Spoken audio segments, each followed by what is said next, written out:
No, but you're missing the point. I mean, I'm not talking about the Cannabis Cup itself.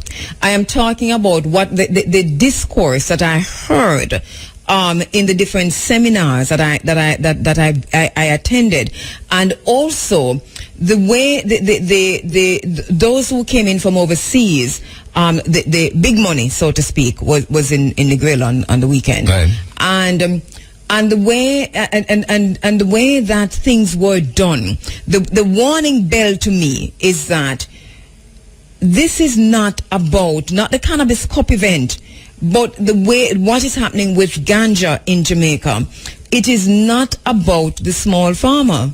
It is not about, not just Rasta, but it's not about this local small ganja farmer who's been doing this for many, many moons. It seems to me as if it is geared more at big money, including big pharma. And I totally 100% agree with you, Cabo, and that's why I'm here this morning.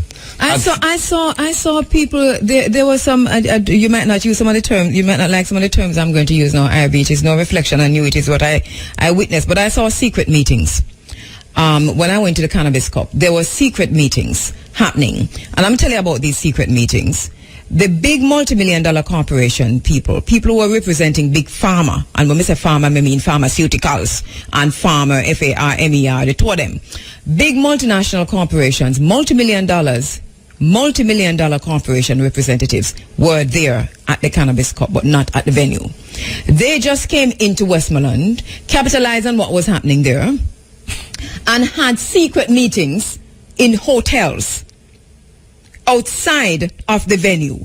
And at these secret meetings, they outlined some of their business plans. Rasta not included in a them. I don't even know if any Rasta was in any of them secret meetings, and maybe not. But ordinary local Jamaicans not included in those talks. People just came to this was the Mecca. Yeah, this was a central point where ganja people with multi-million-dollar corporations were going to meet for a weekend. So let us come in. And they came from all over the world, and they had their secret meetings at 5-star hotels. These were people talking only English with what they call received pronunciation. Right. Well, Cabo, I went and addressed the Friday. I went and I addressed one of those sessions. And exactly what I'm saying to you now is what I said to that gathering. Because anywhere I go, I am who I am, and I talk freely. Nobody don't muzzle me. The said thing I'm saying to you, that we're not going to sit by and watch this industry being taken over by foreign investors and by people here in Jamaica who were responsible for our persecution, is what I've been saying from day one. And that is what I've said to them. It came out in, that was the Friday, it came out in the Monday Observer. And I call also on the government to align itself with countries who have similar views in terms of decriminalizing and legalizing, because America seems to have a big stick over our head saying, you can do what I say, but never do what I do, because look at what America is doing. So in reality, I know of those meetings, and I went there. I don't think you went to all of them in the IRB. No. I don't even think you knew about all of them either. No. Because did you know about the one up at Rick's Cafe? No. Okay. No, because you went to the one at the other hotel. Right. There were secret meetings all across Negril. Right. And granted, you were one of the chief organizers of the event there. Of the event. And not knowing that people are coming to capitalize in the way they did. So that the private sector in Jamaica, along with their multinational corporation partners, were hosting secret meetings across Negril at the time of a Cannabis Cup. And this, all of that also was a smoke screen. Now the question is what to do. I see also that there's a barrier to entry for groups that want to start cannabis organizations. Right. That there are a lot of obstacles placed in their way at many different levels.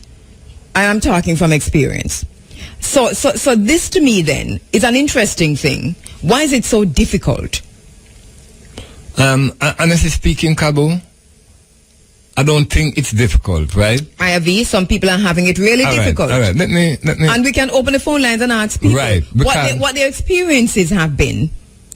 Because getting their organizations registered, front. What is the situation with the word ganja? Nobody can use it. Somebody has registered the word ganja? No. What is the situation, and that is what we have with the government at the moment. When I wanted to register Westmoreland Hemp and Ganja Farmers Association, we couldn't register anything with ganja, and we couldn't register anything with hemp. You know that me I talk about? Right. That's what we're calling barrier to entry now. Yeah. So why couldn't you? What? Because according to them, anything having to do with ganja is illegal. Right? And I had to register a next name.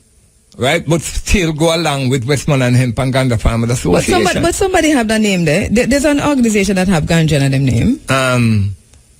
It is not registered here. Where it registered? It's registered in Canada. Which one is that?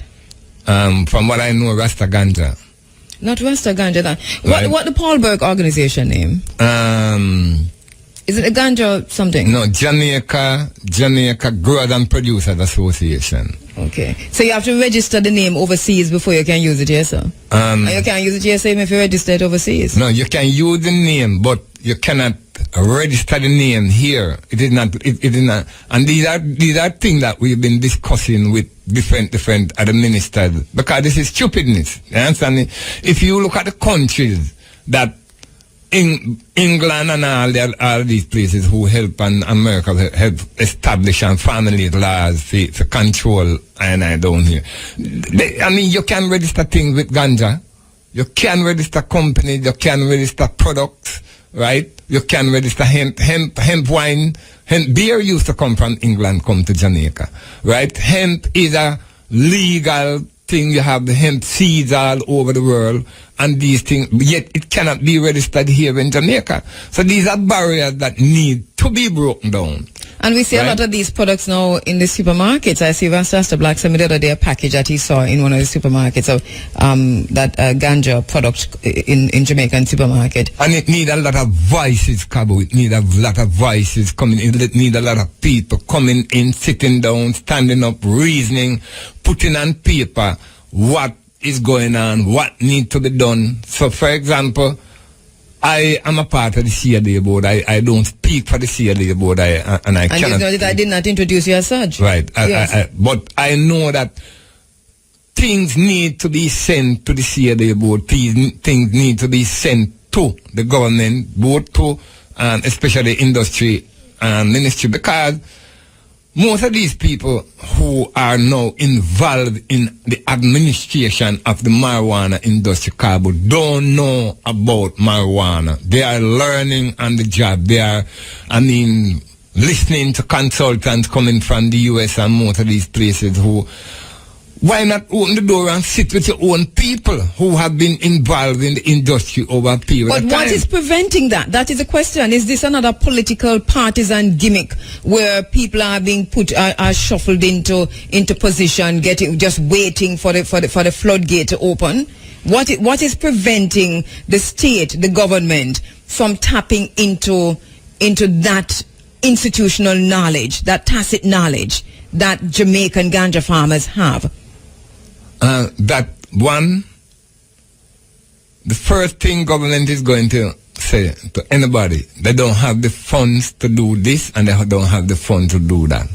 Right? Because right now, there should be field officers going out into the communities, sitting down, talking with ganja farmers, saying to them, helping them to organize, saying to them what they can do or what they need to do in order to attract investors and so on. And in order to not to be left behind. Exactly. Because there's an imminent danger that you're just going to wake up and wonder, what happened? Exactly. How come? I want to take some calls, Ivy, because I just feel like there are people who want to ask questions. Yes.